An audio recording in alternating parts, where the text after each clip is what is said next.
Assalamualaikum warahmatullahi wabarakatuh. Perkenalkan, nama saya Dimiartiani dari Prodi Informatika NPM 0111802222. Baiklah, saya di sini akan menjelaskan sedikit mengenai book chapter yang saya buat yang berjudul Arsitektur Enterprise. Mari kita simak videonya berikut. Baiklah, di sini terdapat arsitektur. Arsitektur di sini merupakan interaksi kerja terstruktur berdasarkan sebuah sistem terdiri dari hardware, aplikasi, dan network. Kemudian di sini ada definisi arsitektur enterprise. Definisi enterprise adalah kumpulan organisasi dengan serangkaian tujuan bersama dan atau satu tujuan dalam konteks enterprise. Istilah enterprise arsitektur dapat digunakan untuk merujuk keseluruhan perusahaan, termasuk semua sistem informasi dan area tertentu dalam suatu organisasi. Kemudian di sini ada enterprise arsitektur framework dan enterprise arsitektur proses.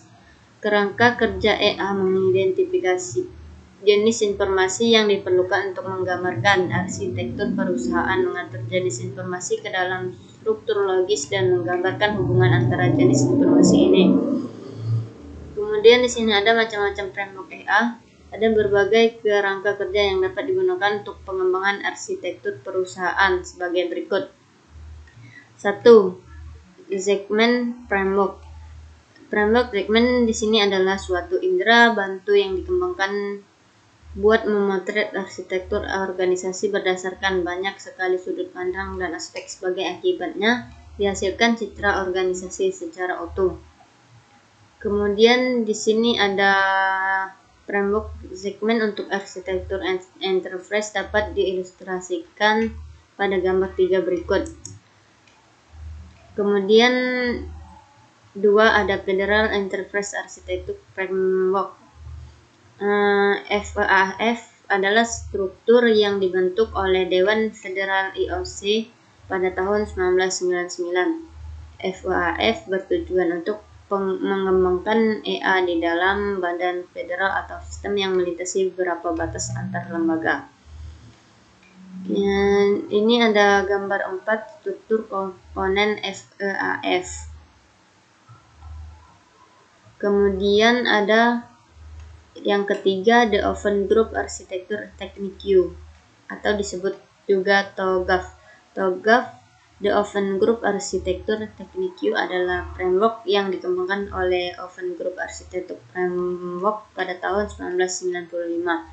TOGAF di sini digunakan untuk mengembangkan arsitektur perusahaan dengan metode dan alat terperinci untuk mengimplementasi yang membedakannya dari kerangka kerja EA lainnya, seperti kerangka kerja segmen.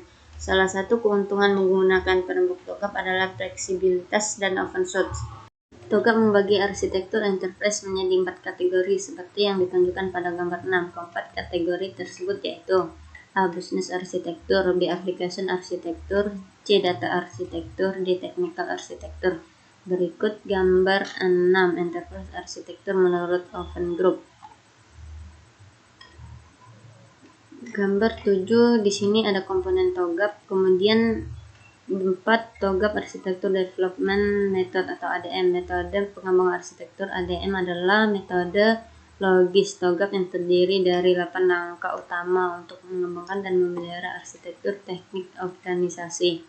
Berikut 9 langkah ADM adalah A. Fase preliminary, B. Fase A. Arsitektur Vision, C. Fase B. Business Architecture, D. Fase C. Information System Architecture, E. Fase D. Teknologi Arsitektur, F. Fase A. Opportunities and Solution, G. Fase F. Migration Planning, H. Fase G. Implementation Governance, I. Fase H. Arsitektur Change Management, J.